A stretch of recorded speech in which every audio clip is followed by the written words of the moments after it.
ये लगभग 4 6 6 माह से ऊपर हो गए हैं, लगभग गर्मी समय से वही थे। और ये बगल में जो घर बनाने का जो दिख रहा है वो उसी का है। तो अधूरा है, घर का काम पूरा कराने के लिए वो कमाने के लिए ईंट भट्ठा गया हुआ था।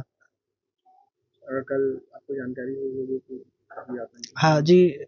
31 जुलाई 2026 की रात्रिकालीन मुझे 12 बजे लगभग पुलिस के माध्यम से सूचना मिली कि इस तरह से आतंकी हमले में दीपक को गोली लगी है करके। उस समय पूरा तरीके से पुष्टि नहीं हुई थी। इसमें हमारे छत्तीसगढ़ के प्रवासी 2 मजदूर थे। एक बलौदा बाजार का रहने वाला है और एक मेरे भतीजा दीपक रात्रे है। और उसके अब उसको आतंकियों ने इस तरह से बेरहमी से उसकी हत्या की है कि आप सभी को बता दें कि वो जो जानकारी मिल रही है उसके मुताबिक कि नक्सलियों ने जो आतंकियों ने उसको जाति समाज पूछ करके गोली मारी गई है। ये ये आतंकियों का कारनामा है। ये देखिए कि उसको जाति पूछ करके जा करके गोली मारी है और एक मजदूर के ऊपर में गोली चलाना।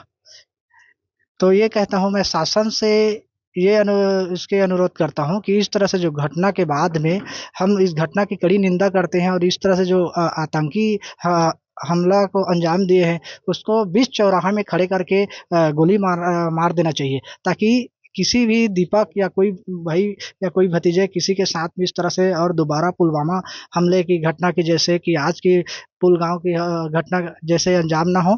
और मैं ये कहूँगा कि शासन प्रशासन से कि आज दीपक के जाने के बाद में घर परिवार में उनके कोई नहीं है, तो उनको घर परिवार के लिए एक आर्थिक अच्छा सा सहायता राशि दी जाए। और एक भाई विकलांग है और उसके पिताजी भी नहीं है, तो एक विकलांग जो भाई है उसको एक शासन की तरफ से एक सरकारी नौकरी दी जाए, ताकि उसका भी परिवार का पालन पोषण अच्छा से हो सके।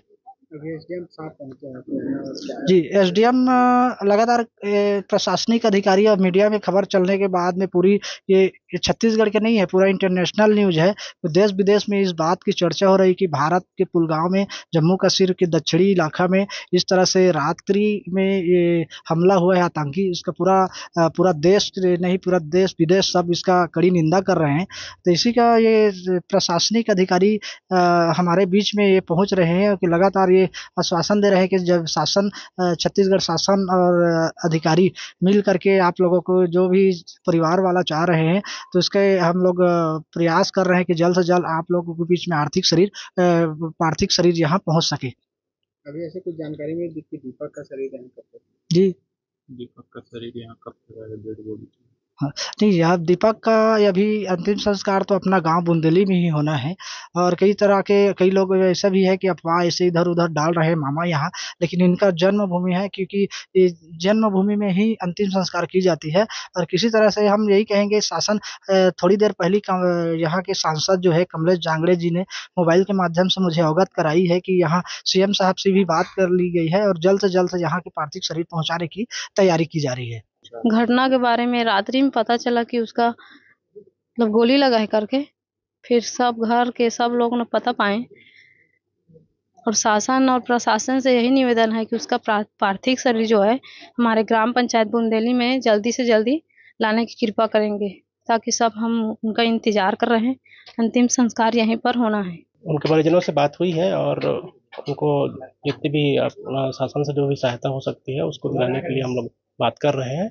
और उनसे भी हाल चाल पूछा गया है, परिजनों को भी हाल चाल पूछ रहे हैं, वहाँ से संपर्क कर रहे हैं हम लोग। सर दीपक को अभी कहाँ रखे हैं और क्या जानकारी है कब तक उनकी डेड बॉडी पहुंचेगी? अभी जस्ट उनके परिजनों से बात हुआ था, अभी जम्मू कश्मीर में ही है और उनके संपर्क साधा जा रहा है। डेड बॉडी को एयरलिफ्ट कराया जाएगा, बाकी कंप्लेंट है अभी चर्चा चल रही है इसमें।